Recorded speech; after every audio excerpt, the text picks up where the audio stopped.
Assalamualaikum. Ini adalah contoh bagaimana kita nak construct histogram. Okay, based on data below, find the mark of mathematics subject. You have to construct a histogram. Sampel ni menunjukkan markah matematik bagi pelajar dan kita dikehendaki untuk construct satu histogram. Bilangan sampel adalah 30. Okay, step yang pertama ialah kita kena tentukan number of pin, K. Formula untuk K adalah square root of N. N merujuk kepada number of sample. Dalam kes ni, number of sample adalah 30. Jadi, K adalah 5.5. So, kita bundarkan menjadi 6. Kemudian, step kedua, tentukan width of bin ataupun interval. Formulanya adalah maximum value minus minimum value divide by K, iaitu number of bin. Maximum value bagi kes ni adalah 65 minus 12 minimum value, kita akan dapat 53. 53 bahagi dengan K, kita akan dapat 8.8. So, kita bulatkan menjadi 9. Sekarang ni, sini kita boleh katakan kita dapat 6. Dan sini kita dapat 9. Okey, sekarang kita proceed kepada step ketiga. Determine the limits of the histogram. The limits of histogram merujuk kepada lower boundary and upper boundary. Untuk lower boundary, kita akan guna this formula. Manakala untuk upper boundary, kita guna this formula. Okey, K merujuk kepada number of bin, W merujuk kepada interval, R merujuk kepada range, iaitu maximum value minus minimum value.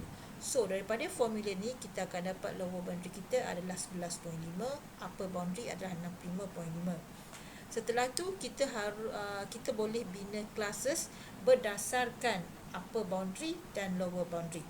Okey, untuk bina classes ni, kita ada dua method. Method yang pertama dan method yang kedua. Okey, kita mula dengan method yang pertama. Sebelum ni kita dah kira lower boundary yang kita dapat adalah 11.5. Untuk kita tentukan kelas yang pertama, nilai 11.5 ni kita perlu tambah dengan 0.5. So, bagi kelas yang pertama bermula dengan 12. Selang yang kita dapat, interval yang kita dapat adalah 9. So, mula daripada 12, 13, 14, 15, 16, 17, 18, 19, 20. Merujuk kepada interval equal to 9. And then move kepada second class. Second class kita akan mula dengan 21. 21 dengan selang 9 dia akan 21 hingga 29. Proses ni kita akan teruskan sehinggalah kita dapat 6 kelas. 6 kelas merujuk bahawa 57 sehingga 65. Okey, kalau kita tengok kat sini upper boundary dia adalah 65.5. Bila kita bina kelas, tak semestinya kita akan tulis 65.5. Walau bagaimanapun, nilai maksimum ataupun upper boundary bagi kelas yang terakhir merujuk kepada 65.5. Okey, untuk metod yang kedua, classes yang kedua, bezanya adalah kita tengok pada kelas yang pertama, mula dengan 12 tapi akhir dengan 21. Apa beza antara metod pertama dengan metod kedua? Bezanya adalah apabila kita plot histogram, untuk metod yang pertama, histogram kita antara bin tu akan ada gap. Tetapi untuk metod yang kedua, histogram kita tak akan ada gap. Walau bagaimanapun, sebagai contoh untuk kelas pertama, nilai kelas pertama adalah 12 hingga 21. Student kena faham, jangan confuse bahawa walaupun kelasnya sehingga 21 tetapi nilai 21 kita tak ambil kira. 12 sehingga 21 kita boleh samakan nilai sebagai 12 sehingga less than 21. Kita boleh samakan macam ni. Ini bermaksud bagi kelas pertama 12 hingga 21, nilai yang kita ambil kira, sampel yang kita ambil kira mestilah bawah daripada 21. So, untuk kelas yang pertama, lower boundary-nya adalah 11.5 dan upper boundary-nya adalah 21.5. Setiap kelas kita harus tambahkan 0.5 untuk lower boundary dan 0.5 untuk upper boundary. Okey. Setelah kita ada classes dia, kita boleh tentukan kekerapan bagi setiap kelas. Okey, kita move. Okey, untuk kali ini saya akan stick dengan kaedah kaedah kelas yang menggunakan metod kedua. Kalau student nak guna metod pertama, jawapan pasti lagi betul. Tak perlu confuse. Okey, kita tengok untuk kelas yang pertama, nilai yang kita tetapkan adalah selang, berdasarkan selang adalah 12 hingga 21. So kita tengok nilai di dalam tabel ni yang bernilai di antara lingkungan 12 hingga 21. Tapi kita kena make sure bahawa 21 tu kita tak ambil kira. Bermaksud 12 sehingga 20. Kita tengok 12, 14, 14, 14, 16, 18, 20, 20. So ini merujukkan kepada kelas pertama, iaitu 12 hingga 21. See, nilai 21 kita tak ambil kira sebagai kelas yang pertama. Sebab 21 ini merujuk kepada kelas yang kedua. Cuma cara penulisan kelas tu yang berbeza.